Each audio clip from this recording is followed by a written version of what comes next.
Representative Melton. Thank you, Madam Chair. I want to thank the members of the committee for your time and your patience this evening. This has been a long committee hearing, and I really appreciate that. What House Bill 1191 does is it gives a voice to the voiceless. This protects the rights of every person. And like we've heard here tonight, and like we've seen from the many people that have come to testify, poverty doesn't discriminate against any one group in particular. It can affect veterans, women, men, whites, blacks, everyone. And most of all, even children. Why should we allow a law, or why should we allow cities to pass laws that then discriminate against them?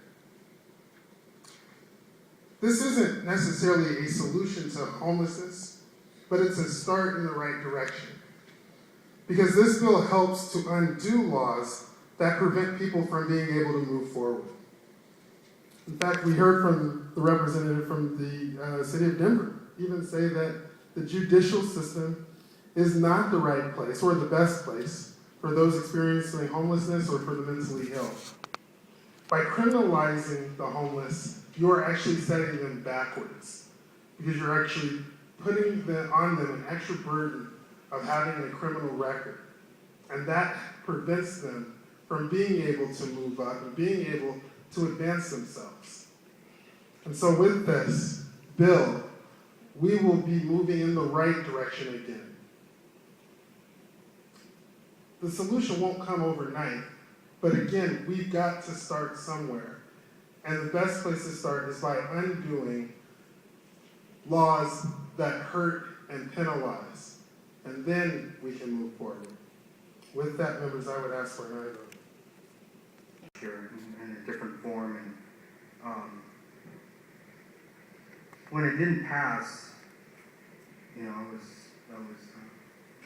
deeply disturbed.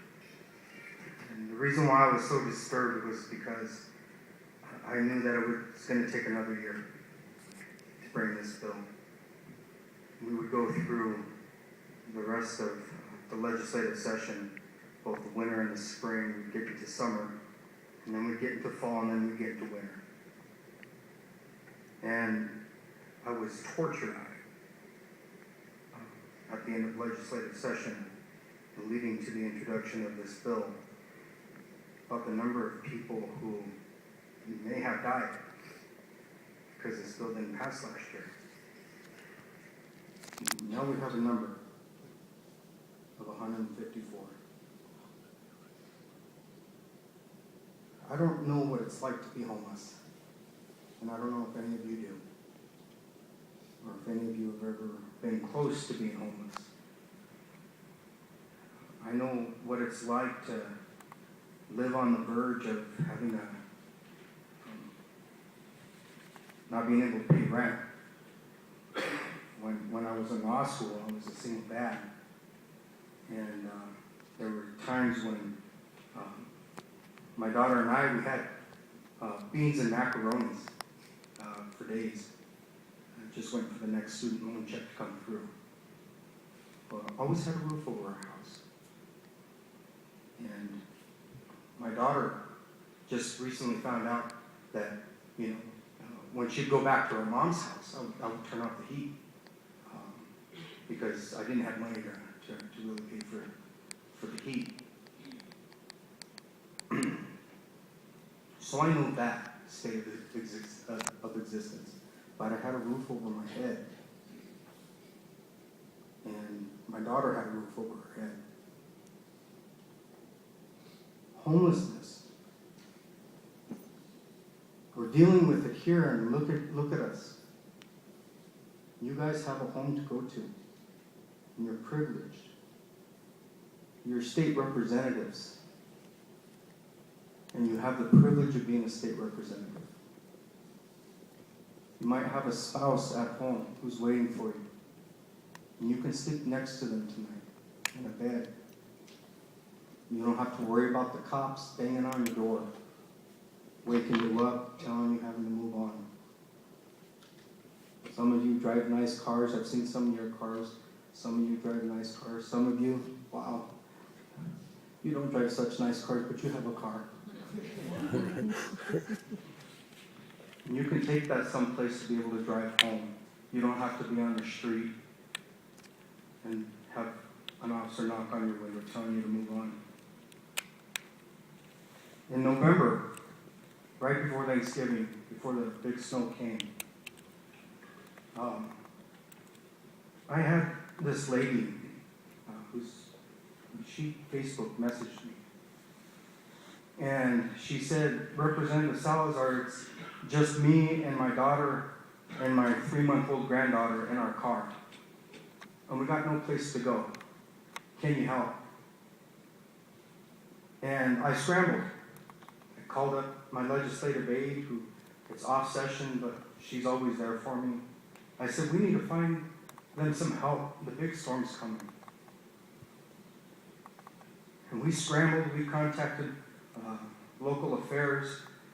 We contacted the unit that helps with homelessness. And they said, Representative Salazar, we don't have any money. We don't have any money for vouchers. And they scrambled, and I didn't really find out what the end result was. I do know that they made it through the storm, but I don't know if they made it through the storm with a roof over their head. This bill is about human dignity.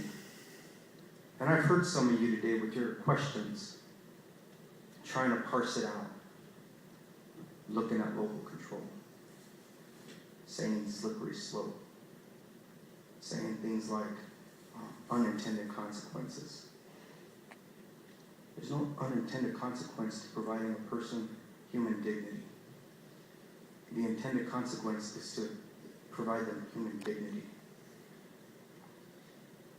Between that and business interests, our responsibility here is first human dignity. Between that and local control, our first responsibility is human dignity.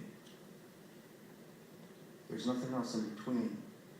Colleagues, there's nothing else in between. That's what we're supposed to do first. I beg you for an aye vote on this bill. I don't want you to go through what I went through this past summer leading to next legislative session, wondering how many people died because you wanted to parse out human dignity with something else.